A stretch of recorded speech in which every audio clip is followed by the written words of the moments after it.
After Denmark's defeat in the Second Schleswig War in 1864, Jan Jensen and his younger brother Peter leave their war-torn homeland and travel across the Atlantic Ocean to America, hoping to start over. For 7 long years, they work hard to build a new life in a strange and unfamiliar land. During all this time, John misses his wife, Marie, and their young son, Kristian, who stayed behind in Denmark. Being away from his family for so many years has left a deep hole in John's heart. The year is now 1871. John and Peter are standing at a train station in the American frontier, waiting excitedly. At last, John is about to be reunited with his beloved family. Soon he sees Marie and Kristian stepping off the train, both smiling brightly. Little Kristian greets his father, and there is a deep love and care between the couple. John then proudly introduces them to Peter, and together they begin their journey back home. Peter tells John that he has some business to take care of in town and will stay behind for a little while.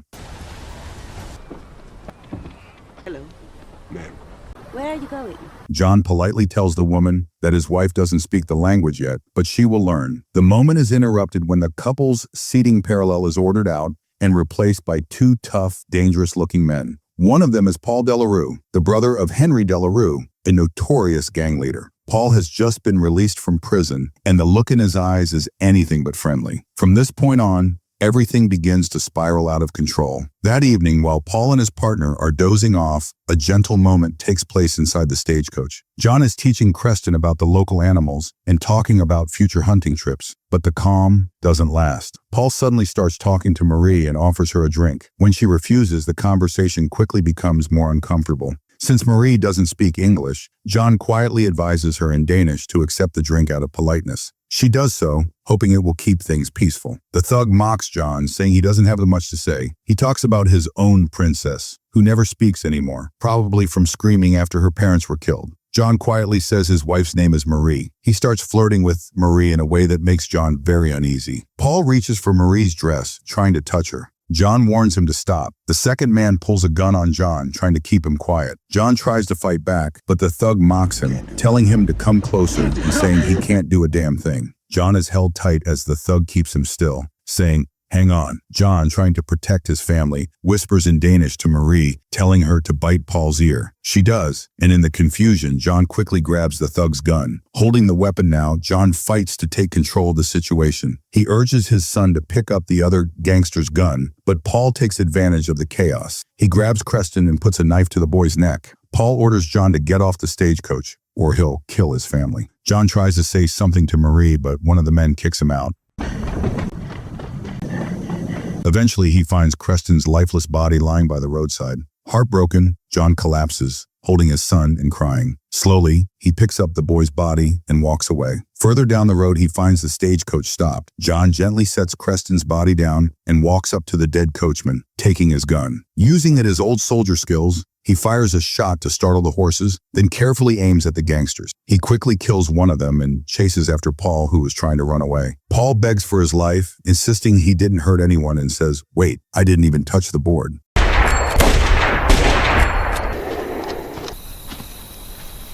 The next morning, Peter arrives. He had noticed unusual horses around and came to investigate. He finds John crying over the bodies of Marie and Kristian. Peter tries to comfort his brother. John tells him that he didn't know the man who did this. The 2 brothers hug, both deeply grieving, and now all they have left is each other. The scene then shifts to a dusty town in the Wild West. A group of armed men on horseback ride into town like they own it. They are led by Henry Delarue, a ruthless former Union Army colonel known for his brutal fights against Native Americans. He gets off his horse and approaches Mayor Nathan Keene, who also acts as the town's priest and undertaker. Delarue is angry. He demands answers about 2 dead men found nearby. Mayor Keene, visibly nervous, assures him that no one in town had anything to do with it. What the mayor and townspeople don't yet realize is that one of the dead men is Delarue's brother, Paul. Delarue ordered them to make sure his brother didn't smell like alcohol when the princess saw him. Then he told his men to take the body away. Someone asked if they had caught the killer, but Delarue was still waiting for answers. Finally, Delarue speaks. He gives them until noon to find the killer, or he'll kill 2 innocent townspeople as punishment. Quoting the Bible, he promises revenge. To make his point clear, he says that if the mayor doesn't choose the victims, he'll kill 4 instead of 2. Soon, Mrs. Borowski An elderly woman who owns the gun shop and a legless man are picked to be his victims. Take good care of my grandson. I'm not sure I can make it without you, Grandma. Of course you can, my boy. Delarue shoots the disabled man without hesitation. As Wojciech, Mrs. Borowski's grandson, cries beside her, she bravely prays for Delarue's evil soul, but he kills her too, without showing any mercy. Still not satisfied, he kills a third innocent person in front of his own wife, showing no remorse for his action. Sheriff Malik tells the townspeople not to interfere and to remain calm. Everyone seems powerless against Delarue, who demands more protection money and raises the prices. Delarue steps up his control over the town, telling everyone they'll need more protection now that there's a killer on the loose. He demands $160 at the end of every month as the new fee. The townspeople, scared and powerless, agree to pay. This shows how Delarue is tightening his grip, making life harder for everyone under his rule. Later at Paul's burial, his widowed sister-in-law, Malene, who is mute, stands by the grave. Delarue offers her cold and empty words of comfort. At the same time, John and Peter bury Marie and Kristian. Filled with sorrow and a growing need for revenge, the brothers decide to leave and head west. John and Peter are known for their sharp shooting, which quickly draws attention. Some townsfolk start to suspect they might be involved in Paul's death. When they arrive in Black Creek, someone tips off the sheriff. Where's your grandmother? Delarue shot her. They're the only two men around here who know how to shoot or leave. And we could use people like you if we're ever gonna face that murder. Don't get into a fight. You know you're gonna lose. Meanwhile, John tries to sell his land to Mayor Keene. The mayor offers only half the amount John originally paid, blaming Delarue's new taxes and rising threats. John then realizes that the man he killed was Paul Delarue. With no other options, John agrees to sell for the low price. Keene advises him to hide the money in his boot for safety.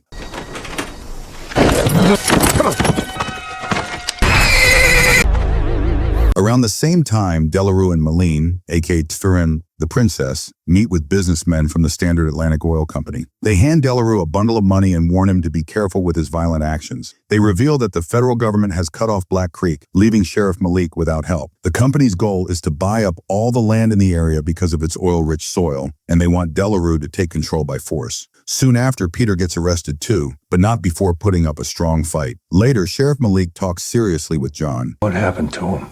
Oh, I'm sorry for your loss, John, but your death's gonna buy us some time. He tells John to let Peter go, but John reminds him that Peter broke a deputy marshal's jaw. Malik says he's sorry for what John has lost and warns that Delarue will keep hurting people. He tells John that if he turns himself in and dies, it might give the town some time until the government can help. The sheriff asks John to think about giving up, hoping his sacrifice can stop Delarue for a while. At sunrise the following day, the air is dry and heavy with silence as the sheriff hands John over to Delarue's gang. Before they drag him away, Delarue's right-hand man gives John a harsh punch to the face, as if adding insult to injury. John is tied to a rough wooden post outside Delarue's hideout, left in the hot sun. When Delarue comes with Malene, his late brother's mute wife, John angrily tells her that her husband killed his child and hurt his wife. But before John can say more, Delarue punches him hard, stopping him from talking. Delarue says they will soon see what John is made of. Delarue's plan is cruel. He leaves John tied up without food or water to suffer and die in the heat. As the day goes on, vultures fly above. Just when things seem worse, Mayor Keene shows up. At first, it seemed like he might help,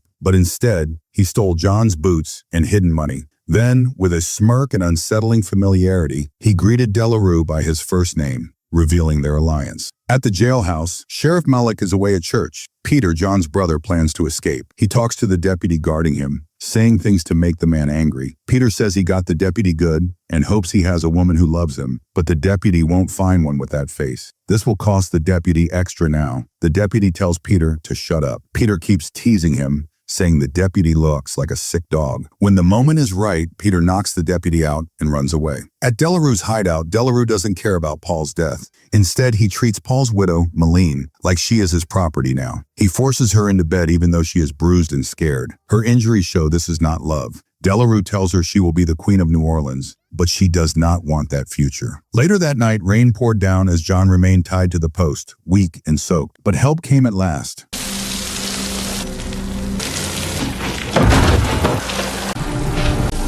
As they made their escape, they encountered two more gang members, and Peter quickly shot them down. Their escape did not go unnoticed. Delarue's men mounted horses and gave chase. John, weakened from exposure, couldn't hold on and fell from his horse.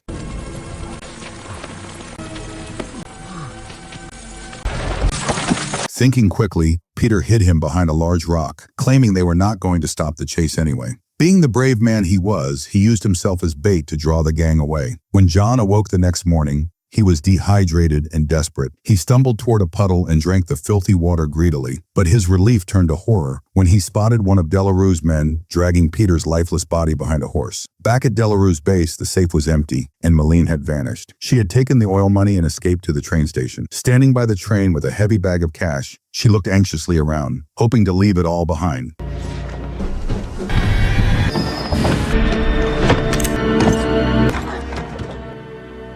Delarue slapped her hard, but she didn't stay silent. She spat the blood back into his face. Though Delarue wanted to kill her immediately, his right-hand man suggested she might still be useful. Her life was spared, for now. Meanwhile, John wandered through the dry land near Black Creek until he stumbled upon Mrs. Whistler, a tough, armed landowner. She fired warning shots as he approached her well. John, desperate and parched, ignored the gunshots and pressed on. But the well was filled with thick, black crude oil, not water. Once she recognized John, she lowered her gun and invited him in, giving him food and clean water. Mrs. Whistler had also lost someone to Delarue's violence, her husband. That night, John goes to Mayor Keene's house holding a gun. He makes the scared mayor give back his boots and the money he stole. John questions Keene and finds out the mayor also bought Mrs. Whistler's land. When John pushes him more, Keene tries to lie, but John orders him to get into an open coffin, scaring him. John says he's an undertaker, and Keene calls himself a businessman. John tells him he's not even a man. Finally, Keene admits he gave the land deeds to Delarue, helping him take control of the town. After that, John visits Mrs. Whistler's old store, which her grandson Voight now runs. John collects supplies like bullets and flammable liquids. He tells Voight to tell Sheriff Malik about the corrupt deal between Delarue and Keene. Voight says it's because of the sticky oil. Delarue thinks the oil will soon be worth a lot of money.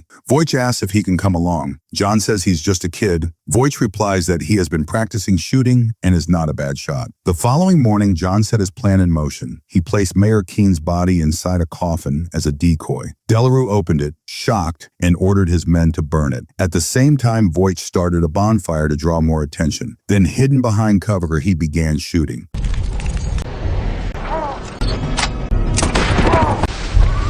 Voight, proving himself brave, climbed to a rooftop with more flammable supplies, but the creaking wood alerted a thug below. The man found Malene bound upstairs. Voight wounded him with a shot, but the thug downstairs retaliated and killed the boy. As the killer gloated, he lit a cigarette, unaware that spilled fuel had soaked the floor. Hearing the commotion, John rushed toward the flames. He saw the thug dragging Malene out. With precise aim, John shot him in the leg, sending him falling.